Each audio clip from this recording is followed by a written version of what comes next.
इस संबंध में एक बात ख्याल रख लेना जो तुम्हें याद दिला देनी जरूरी है कि तुम कहीं भी हो वहीं से परमात्मा का रास्ता है। अगर बनिए हो तो वहां से भी रास्ता है, तो राम के मोदी हो जाओ। कोई ऐसा नहीं है कि ब्राह्मण का ही ब्रह्म पर दावा है, कुछ ऐसा भी नहीं है कि क्षत्रियों का ही दावा है। ब्राह्मण भी सत्य को उपलब्ध हुए, क्षत्रिय भी, वणिक भी, शूद्र भी। प्रत्येक जीवन के ढंग की अपनी सुविधा है, अपनी असुविधा है।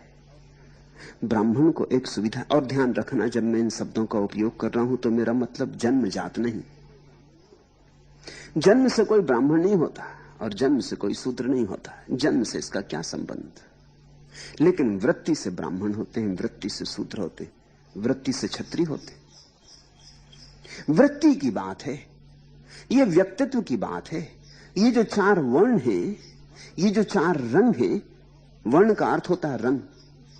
थोड़ा सोचना कि चार रंग के लोग हैं दुनिया में, चार ढंग के लोग हैं दुनिया में, और इस चार ढंग की जो व्याख्या है 5000 साल हो गए हिंदुओं ने जब तय किया था कि चार रंग के लोग हैं, चार ढंग के लोग हैं, इसे आगे नहीं बढ़ाया जा सकता।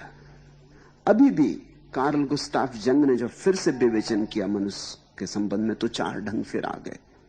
नाम कुछ भी हो, लेकिन चार कोठियों में बटे हुए लोग हैं, इससे बचा नहीं जा सकता। कुछ लोग हैं जो बुद्धि में जीते, वे ब्राह्मण। कुछ लोग हैं जो भुजाओं में जीते। कुछ लोग हैं जिनकी सारी खोज विचार की है, वे ब्राह्मण।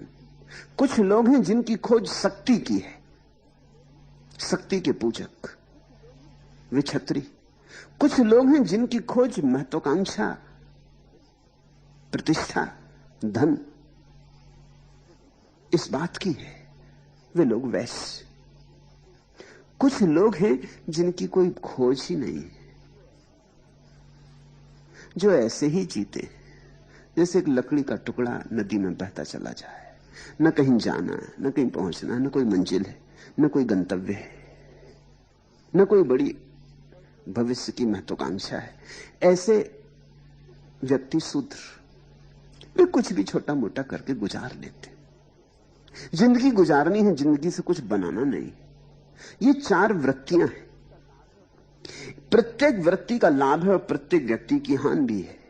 जैसे कि जो आदमी बुद्धि में जीता है, अगर उसका ठीक उपयोग कर ले तो बुद्धि ही निखरते निखरते चैतन्य बन जाती, होश, जागरूकता, सुरति बन जाती।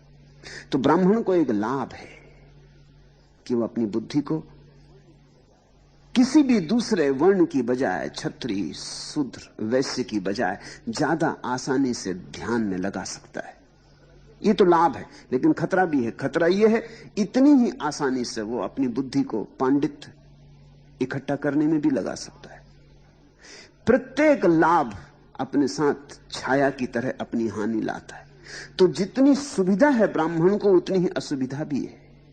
सुविधा यह है अगर ठीक मार्ग पकड़ ले, स्मृति को भरने में न लग जाए, बोध को जगाने में लग जाए, तो बुद्ध हो जाए।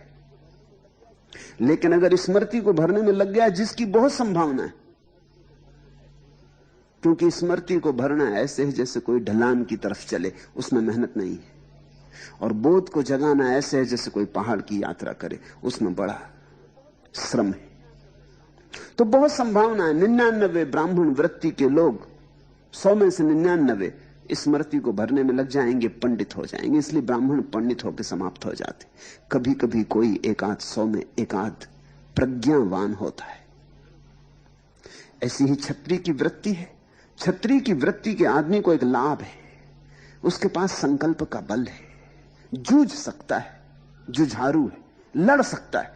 दूसरे से लड़ना हो तो दूसरे से भी लड़ सकता है, और अपने से लड़ना हो तो अपने से भी लड़ सकता है। लड़ने की उसके पास कला है। लड़ेगा तो फिर वो संकोच नहीं करता।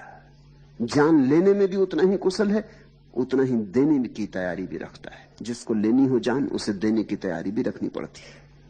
तो अगर क्षत्रिय को ठीक राह मिल जाए तो वो तीर्थंकर हो जाएगा।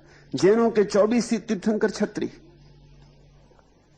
हिंदुओं के सारे अवतार छत्री, बुद्ध छत्री,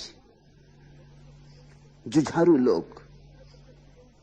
तलवार दूसरे पे चलती रही, चलते चलते एक दिन समझ आ गई तो अपने पे चलने लगी। जिस दिन अपने पे चलने लगी उस दिन अहंकार काट के गिरा दिया।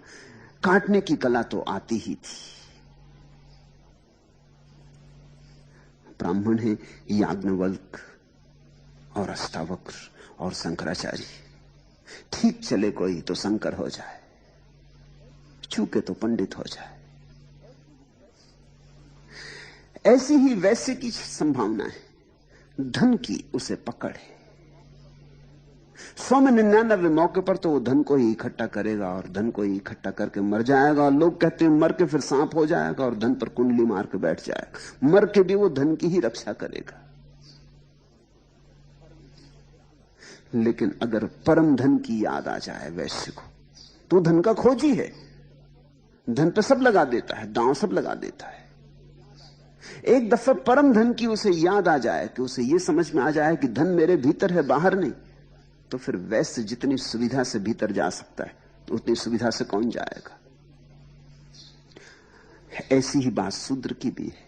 100 में 99 मौके पर तो शूद्र बस ऐसे ही इधर उधर छोटा मोटा काम करके जिंदगी समाप्त कर लेगा, खा पी लेगा, बस ओढ़ना बिछोना हो जाए, घर पे छप्पर हो जाए, खाना पीना हो जाए, फिर उसकी ज्यादा फिक्र नहीं। साधारणता, खाओ पियो मौज करो, न कोई जिंदगी में पाना है कुछ, न कहीं जाना है कुछ, जीवन में कोई अर्थ की तलाश नहीं। ऐसे समाप्त हो जाएंगे 100 में 99। लेकिन अगर ठीक दिशा लग जाए तो 100 में 1 लाओत्सु बन सकता है। वो 100 में 1 जो है, जो अगर इस बात को समझ ले कि जीवन में सच में ही कोई आकांक्षा नहीं, कुछ भी पाना नहीं, परम विश्राम में बैठ जाए, तो शूद्र जितनी आसानी से परम विश्राम में बैठ सकता है उतना कोई नहीं बैठ सकता।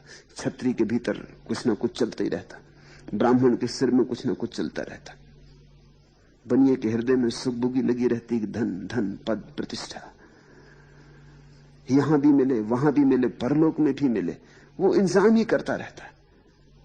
शूद्र को एक लाभ है, उसको बहुत फिक्र नहीं, न धन की, न पद की, न शक्ति की, न ज्ञान की।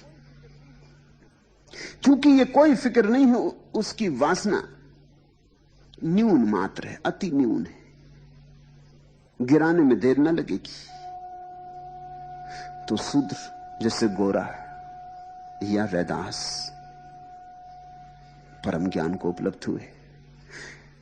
तुम जहां भी हो, जो भी हो, उससे कभी यह चिंता मत लेना कि तुम जहां हो वहां से परमात्मा नहीं पाया जा सकता। सब जगह से 100 में से 1 व्यक्ति परमात्मा को पाता है। तुम वो 1 व्यक्ति बन जाओ। तुम जहां हो वहीं से। 99 तो भटक जाते हैं, तुम उस 99 भटकाव से बचना।